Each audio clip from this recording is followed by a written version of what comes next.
and Lily. Today I'm going to read you a story, Jewels at the Bottom of the Sea, reading it to level 3A. Jewels at the Bottom of the Sea. Okay, let's read it. Jewels at the Bottom of the Sea. The shiny, glowing jewels of this necklace come from inside the shell of a strange little animal. The jewels are called pearls. The animal is an oyster. It lives in its shell deep down at the bottom of the sea. So, how do beautiful jewels form inside an oyster? The pearl begins with just one grain of sand or grit. It may even be a bit of broken shell from another oyster. Now and then something very small gets inside an oyster's shell and bothers the oyster. And that's what stirs the beautiful pearl. If a speck of dirt blows into your eye waters, tears come, and most likely the speck is washed out. When a speck of something gets inside an oyster's shell, it can't wash out. So, instead, the oyster's body builds a coating with a shining whitish stuff called a mother of pearl around the bothersome speck. Layer after layer of the hard shining stuff goes around the bothersome speck, and this makes a pearl. This girl dives for pearls. She wears a face mask to keep the water out of her eyes and her nose. She uses a sharp knife for cutting oysters from the rocks where they live. Pearls diving is dangerous work.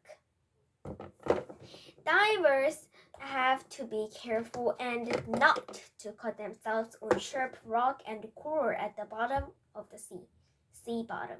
So they have to watch out for man-eating sharks. After they cut the oysters loose from the rocks, they take them to a wooden top attached to a fishing boat. Workers on the boat wash and dry the oysters and carefully crack open the shells to take out any pearls that might be there. Even the lining of an oyster or mussel shell is beautiful and valuable. It shines and shimmers as pearls do. It's used to make buttons and handles for knives and forks. Jewelry boxes are sometimes made of it too. Today, most pearls are raised on pearl farms.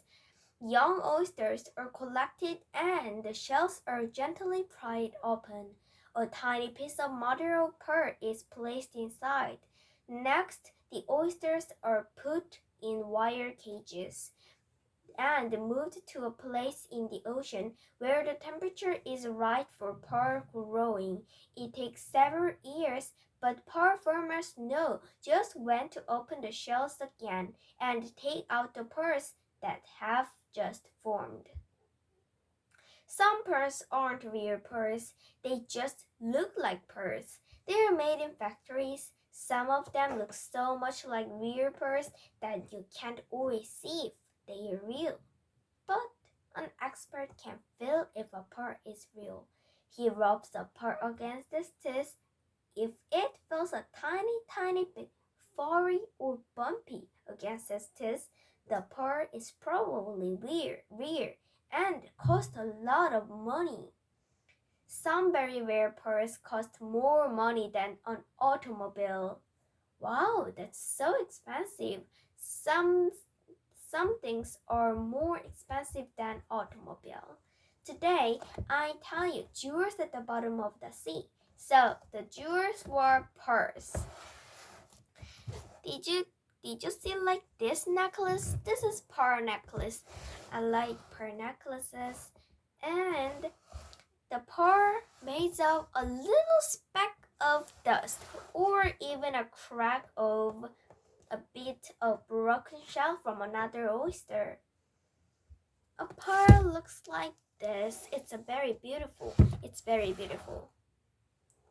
And this girl dives to the sea to get some pearls. It's very dangerous work. So she has a face mask. and divers to be careful not to cut themselves on sharp rocks and coral at the sea bottom. And like this is an oyster, I think. This is an oyster. This is an oyster, and in the oyster there is the part that we know. Today, most birds are raised on par farms like this. On years ago and a long ago, a girl like this girl dives into the sea and gets pearl. But now we get pearls from pearl farms, and there are oysters, and pearl farmers know when there is a pearl in the oyster. Today, I read you a story, Jewel at the Bottom of the Sea. Jewels at the Bottom of the Sea. Okay, bye!